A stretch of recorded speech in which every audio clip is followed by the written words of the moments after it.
Hi Jamaritas, this is Pam Engle, and I am doing a very quick video today about vendor shows. I kind of want to talk a little bit about common fears, what to take, and how to approach people.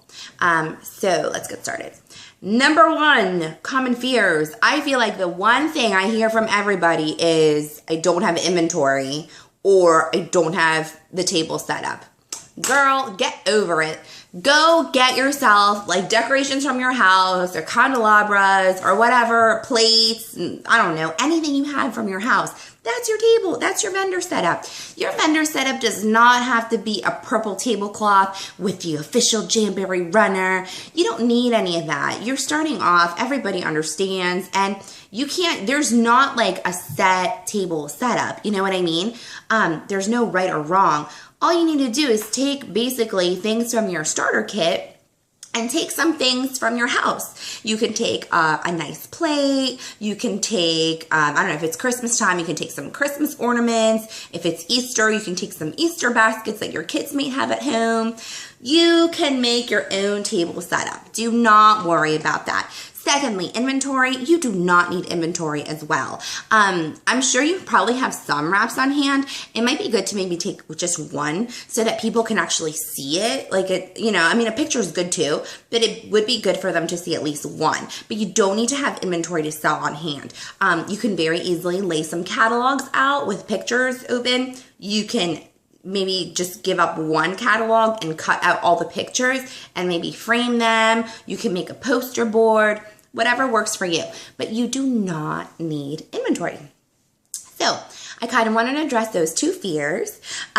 Secondly, I want to talk about things that you should definitely be taking. I want to say that there are 3 things that you should not leave your house without. Number 1 is the contact survey card from Dashboard.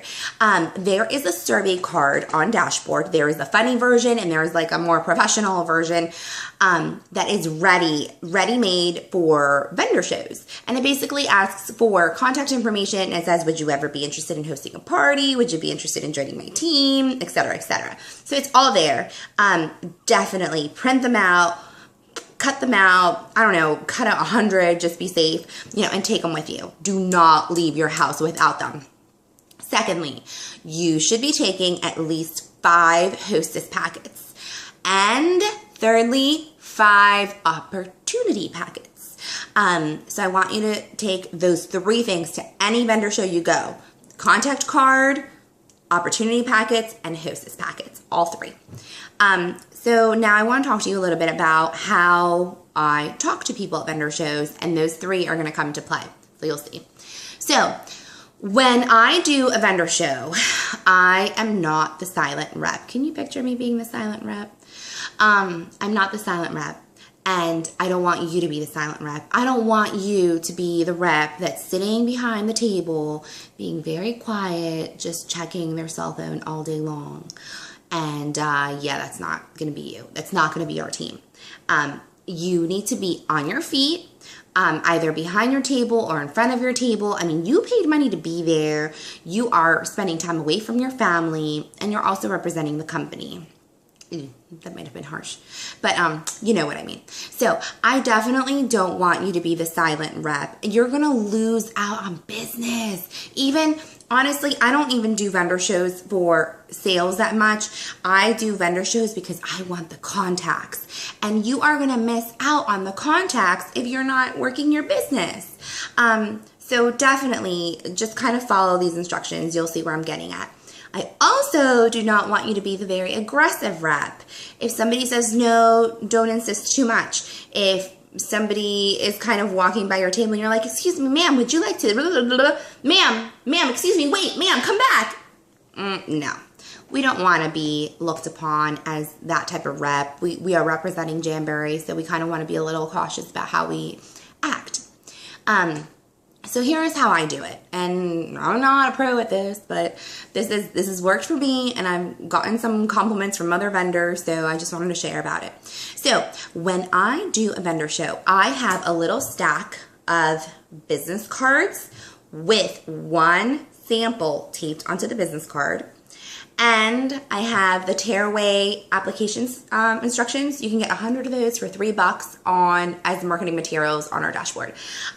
So I will have a business card and one of the tearaway application instructions together. And I will have all of those kind of stacked, ready to go. So I will have those in my hand, ready to give out. I'm standing behind or in front of my table.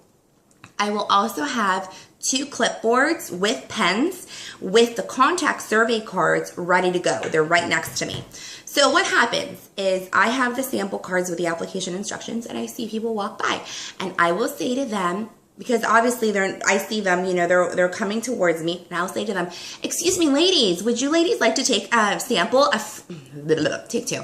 Excuse me, ladies, would you ladies like to take a free sample of Jamboree nail wraps home with you today?" Okay, and then what will happen is they'll be like, "Sure, hey Susan, want to go get one?" "Sure, okay, let's go, Betsy." You know, so they'll come up to my table and I'll give it to them. I'll be like, "Here you go."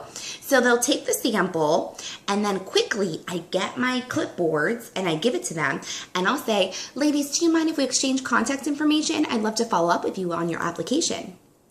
So I give it to them, and 2 things are going to happen. One, they're going to be like, "Oh, okay, sure, no problem." Or 2, they're not going to take it, and I'm going to be like standing like this, and they're going to be looking at each other to see, are you going to do it? You know, like they're not going to know to take it or not. So this is where I have a little trick that I use. I have a raffle box. You can make it out of tissue box, diaper box, whatever. And I raffle like half a sheet of wraps or 2 sheets of accent nails or whatever. Even if the place asks me to donate something, I donate something aside because I need some sort of incentive to get their contact information. So I'm standing like this, and I'm like, "Do you ladies mind if we exchange your contact information? I'd love to follow up with you on application." And they're kind of like, "Are you going to do it?" It's like, "If you do, you'll also be entered into my raffle." And I point to it, the box, you know, it's right here. So it's not the big raffle where you know your chances aren't too big. This is the tiny little Jamboree ladies raffle, and you might win. So I like to do that, and then once they're filling out the contact information survey, it's easier for people to hear rather than talk as they're writing. So I will talk to them a little bit about Jamboree. Then once I get it from them, if they say they want to host a party or join my team, I will right then and there give them the packets because they're excited, and we want to feed off of that energy. We don't want them to lose it. I want to give it to them so they get in the car and they can read about it. So that's why it's good to have those 2 things on hand as well. So that is it. I give them the sample, they fill out the contact card, I give them the hostess or opportunity packet, and that's pretty much it. That's all I do. If I sell something, I sell something. If I don't, I have a quadrillion billion contacts and leads. So those 3 things, make sure you take your survey cards, opportunity packets, and hostess packets. Hope this helps. Bye.